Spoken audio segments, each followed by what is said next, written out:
우리가 얘기하는 원자 물질을 구성하는 가장 작은 입자를 원자라고 하잖아요. 그럼 이 원자를 세계적인 이제 약속이 있을 거 아니에요. 원소 기호로서 표시를 하는데 어떻게 표현을 하는지 한번 알아볼게요. 자, 우리가 어떤 원소 기호를 X라고 표현한다 라고 하면은 원소 기호를 표현하면은 여기에다가 각각 많은 정보를 집어넣는 거예요. 그래서 요 아래쪽 왼쪽 아래쪽에다가 우리가 조그맣게 아래 첨자로 쓰거든. 이게 바로 뭐냐면요, 원자 번호를 씁니다.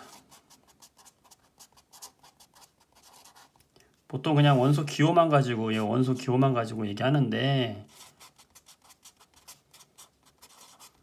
이 원소 기호에 원자 번호를 표현해 줄 때는 이 앞에다가 이렇게 아래 첨자를 써줘요. 써주고 이 위에다가는 우리가 보통 질량수를 써주거든요.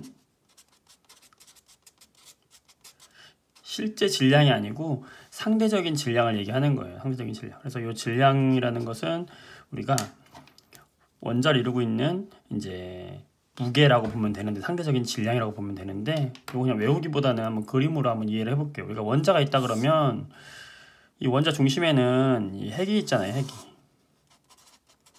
이 핵이 있고 이 핵 주변을 누가 돌고 있어요? 전자들이 돌고 있다고. 전자들이 돌고 있어요. 근데 이 원자는 전기적으로 중성이어야 되잖아요. 그러면 요 밖에 돌고 있는 전자의 개수와 이 핵 속에 들어있는 플러스, 즉 양성자라고 얘기하거든. 이 양성자의 개수가 어때요? 같아야 되겠지. 중성이니까. 전자가 하나면 양성자가 하나야 되고, 전자가 두 개면 이 핵 속에 있는 양성자도 몇 개야 돼요? 두 개여야 돼요. 원자니까. 그때 우리가 요 양성자의 수, 이 핵 중심에 들어있는 요 양성자의 요 수가 곧 뭐라고 지칭했냐면, 요 양성자 수에 따라서 원자의 종류가 달라지거든요. 그래서 우리가 양성자 수를 가지고 우리가 뭐라고 하기로 했냐면은 번호를 매기기 시작했어요. 원소 또는 원자의 번호가 되는 거예요. 원자 번호. 그래서 요 양성자 플러스가 하나 있으면 원자 번호 1번이 되는 거예요. 그게 누구냐면 우리가 수소가 원자 번호 1번이거든. 수소 같은 경우는 핵 속에 양성자가 하나가 있고 이 주변에 전자가 한 개가 돌고 있어요. 헬륨 같은 경우는 우리가 원자 번호 2번이라고 하거든. 이 2번 헬륨 같은 경우는 핵 속에 양성자가 두 개 들어있어요. 그리고 주변에 전자가 몇 개 있을까요? 중성이니까 두 개가 있어요. 이렇게 두 개가 있고, 리튬 같은 경우에는 원자 번호 3번이거든요. 얘는 핵 속에 양성자가 몇 개 있냐면 3개가 있어요. 밖에 전자가 몇 개 있냐면 3개가 있어요. 그리고 보통 전자 껍질로 이야기하면은 두 번째 껍질에 하나가 더 있어요. 이렇게 3개가 있어요. 어쨌든 이 원자의 번호, 원자 번호를 결정하는 건 누구다? 양성자의 수에 따라서 번호를 결정한다. 근데 우리가 여기서 기억해야 될 것은, 중성이라고 했으니까 원자는 어쨌든 중성이잖아요. 중성이려면 결국에 이 원자 번호가 결국에는 양성자 수라고 했는데, 중성이기 때문에 결국에 양성자 수는 무슨 수와 똑같은 거예요? 그렇지?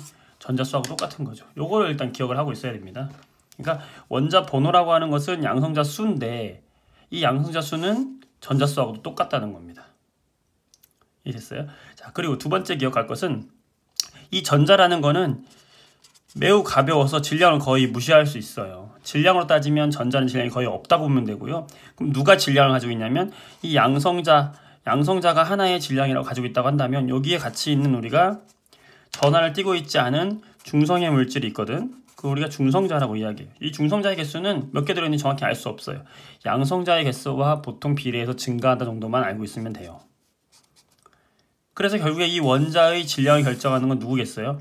양성자와 중성자의 수가 결국에는 이 전체 원자의 질량과 거의 똑같다. 왜? 전자는 질량이 거의 없기 때문에 그래요. 그래서 우리가 여기에 질량수를 표시할 때 전자는 질량이 거의 없기 때문에 그 원자 속에 들어있는 양성자의 수와 중성자의 수를 합친 것을 우리는 질량수다라고 이야기를 합니다. 그래서 그 질량수를 적어주는 거예요. 이렇게. 그리고 여기 원자 번호라고 적는데 이 원자 번호는 결국에 양성자 수와 똑같은데 우리가 양성자 수를 알 수 없다고 한다면 결국 뭘 찾으면 됩니까? 전자수를 찾아보면 돼요. 그렇게 해서 우리가 표현을 한다. 문제를 한번 풀어봅시다. 예를 들어서 확인 한번 해볼게요.